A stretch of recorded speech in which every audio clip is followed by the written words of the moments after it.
Welcome back, Regal League friends and fam. Deck profile for a new series called Isaiah's Instincts, or Instincts of Isaiah. I haven't completely decided yet. Anyway, this is a deck profile on a deck that he has put his heart and soul into. So, before we get started, let's get a little bit of an origin story. Isaiah, tell your story. Where are you from? How did you get into the game? What do you love about the game?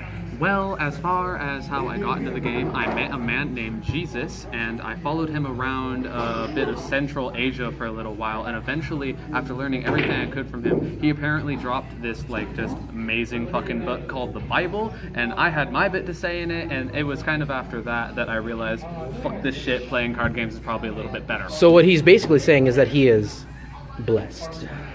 Accurate. But for this card game, I have found a deck that I literally just keep coming back to for the shits, for the lulz, and because spicy meatball text left and freaking right no matter how I build it. And that is Banish Beatdown. I literally waited for Pod Desires to come out and have been doing all kinds of other weird text since it came out.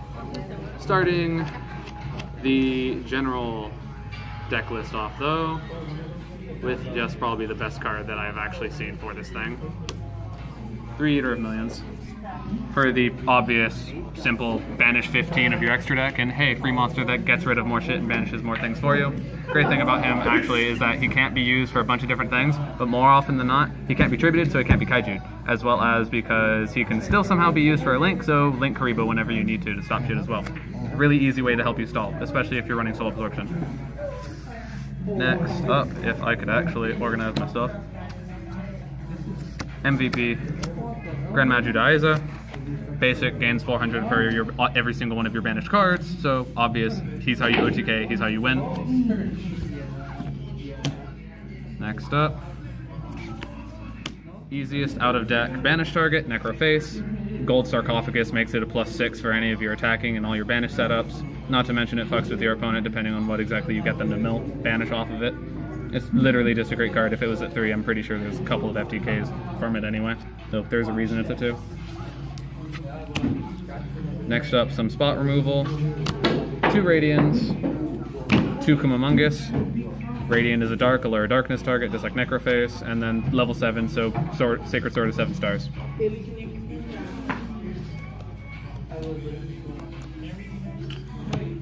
Next up, this is less to stay alive and more because it's just an added Sacred Sword and a Lure Darkness target, though it can be kind of clutch whenever your opponent can't quite kill you, so you can just bring it back out off of their heaviest hitter. It's especially useful against things like dinosaurs, because even though you only have 1 summon per turn, you just summon this off of their freaking 3500 beat stick when they have the window and you get over everything with just him. So pretty useful. Same exact reason. Battle Faders at 3, Allure Darkness target, and stall for whenever you need it. Then main cards of the deck. Sacred Sword 7 stars, Banish level 7 or higher, or level 7, draw 2, simple. Allure Darkness, same obvious premise, banish your Necroface, get +2, and then essentially +6 off of it anyway. Then a 3 of Pot of Desires.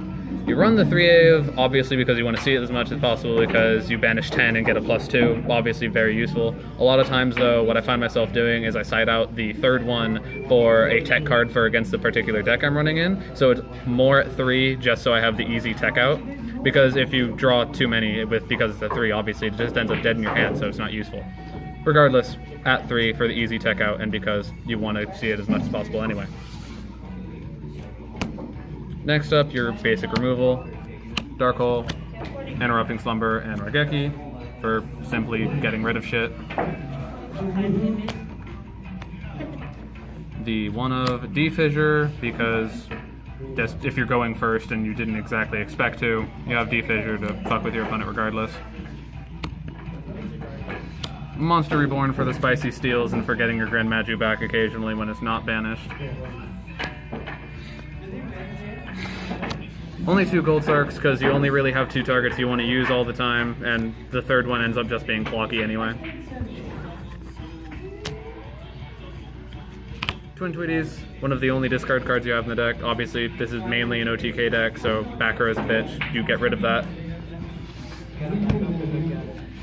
DDR, your Necroface and your Gold Sark and everything get twice as live if you have a DDR in hand. Simply because banish a Grand Maju. Hey, I get it back and it's easy OTK.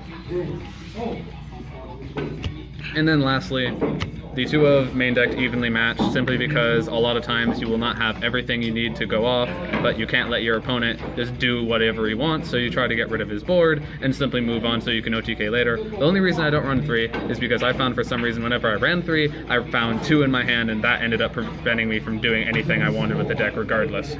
And to be honest, you're banishing in a banished deck, so why not more face down banish anyway? Alright, so if a player would like to play this, and competitively, if you will, what type of sideboard would you recommend for them? Well, I actually have a sideboard for once. I know it's not exactly common. Right. My general sideboard for this is honestly just a couple of weird things. First up is the Time Lord sideboard, which is Zaphion, Medion, and the triple Time Maidens to get to them.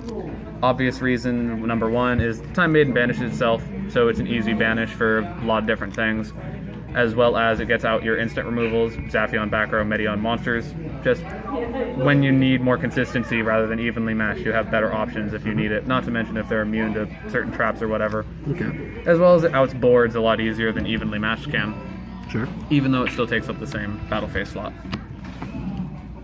Next up, 3 Drownings.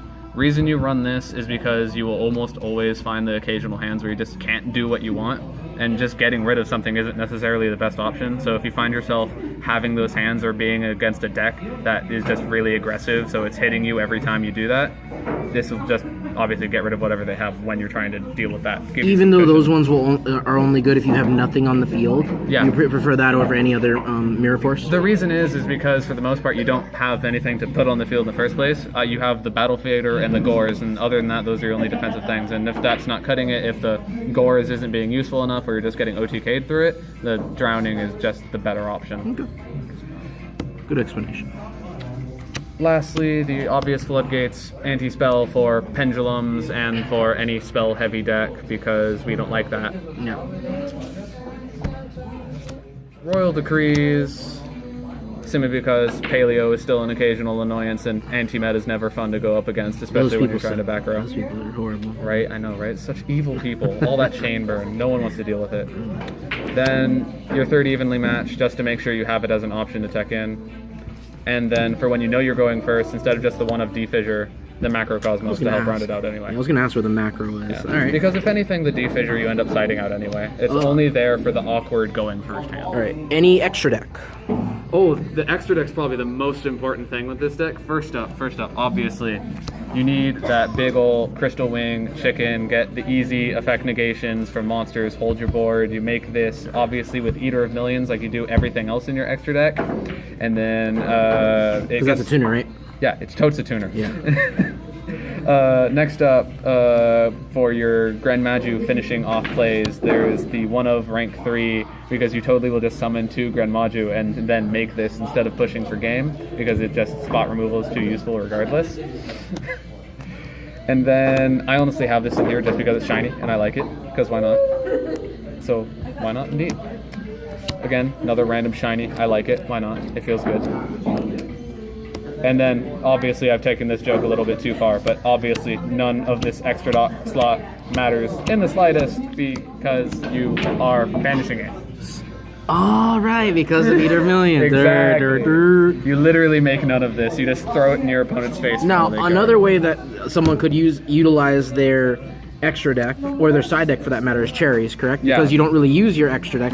It could be a cherry. You could It's use an it for easy cherries target, target. and it works with your Allure of Darkness. It's a great sight in. The only reason I don't have it is because I don't have a lot of targets for it. The only good target I have for it is Double Helix. Everything else is kind of irrelevant. Makes sense. All right, and that's the deck profile, folks. This is the first of what I'm hoping will be a long series.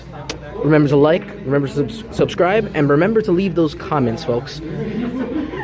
There's no good comments, there's no bad comments, but there is no comments. Just I don't remember, know. Isaiah is watching. I am a prophet.